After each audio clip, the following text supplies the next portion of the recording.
সিলেট ভোলাগঞ্জের সাদা পাথর এলাকা থেকে চুরি হওয়া পাথর আগের জায়গায় ফিরিয়ে দেওয়ার সিদ্ধান্ত নিয়েছে জেলা প্রশাসন। এর মধ্যে পাথর উদ্ধারে অভিযান শুরু করেছে যৌথ বাহিনী। রাস্তায় রাস্তায় আটকে দেওয়া হচ্ছে শত শত পাথরবাহী ট্রাক। এর আগে পাথর লুটপাটের ঘটনায় তদন্ত কমিটি করে জেলা প্রশাসন। 17 আগস্টের মধ্যে প্রতিবেদন দেওয়ার কথা কমিটির। এদিকে বুধবার সাদা পাথরকে লুটপাটের অনুসন্ধানে অভিযান চালায় দুর্নীতি দমন কমিশন। সিলেট প্রতিনিধি ওয়েস খসরুর তথ্যচিত্র ডেস্ক রিপোর্ট। কালার এক্সপার্ট, জর্জ স্যাপ এবং মাইল্ড অন হ্যান্ডস টেকনোলজি সমৃদ্ধ অরিক্স ক্রিস্টাল ওয়াশ আপনার লন্ড্রি এক্সপার্ট।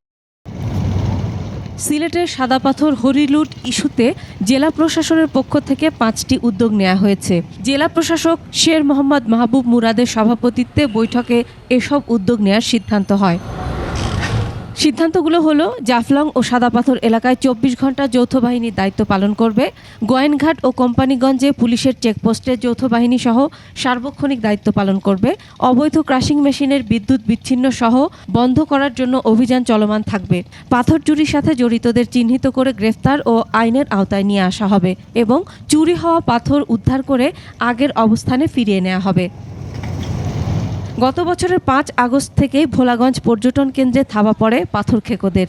আর গেল 15 দিনে একেবারে বিরানভূমি হয়ে যায় সাদা পাথরের উৎসস্থল। আদালতের নিষেধাজ্ঞায় পাথর উত্তোলন বন্ধ থাকার পরও রাজনৈতিক পট পরিবর্তনের সুযোগে আরেফিন টিলা ও রোপওয়ে বাংকার থেকে পাথর তুলে ধ্বংস করে দেয়া হয়েছে।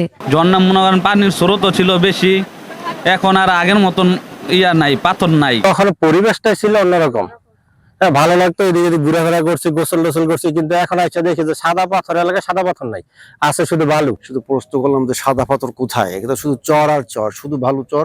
এ ঘটনার পর টনক নড়ে প্রশাসনের। সাদা পাথর উত্তোলনের মাধ্যমে রাষ্ট্রীয় সম্পদ ক্ষতির অভিযোগে বুধবার অভিযান চালায় দুর্নীতি দমন কমিশন। অভিযান চালায় উপজেলা প্রশাসনও। কয়েকশো কোটি টাকার এই যে সম্পদ এখান থেকে তুলে নিয়ে যাওয়া হয়েছে, আত্মসাৎ করা হয়েছে। এই প্রক্রিয়ার সঙ্গে যারা যুক্ত বিভিন্ন স্তরে যারা যুক্ত, আমরা তাদের সবাইকে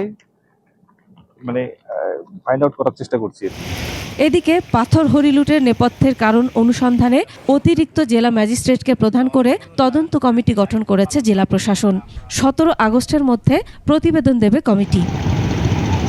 মাসুম আলিসা, ডেস্ক রিপোর্ট, 21 টেলিভিশন।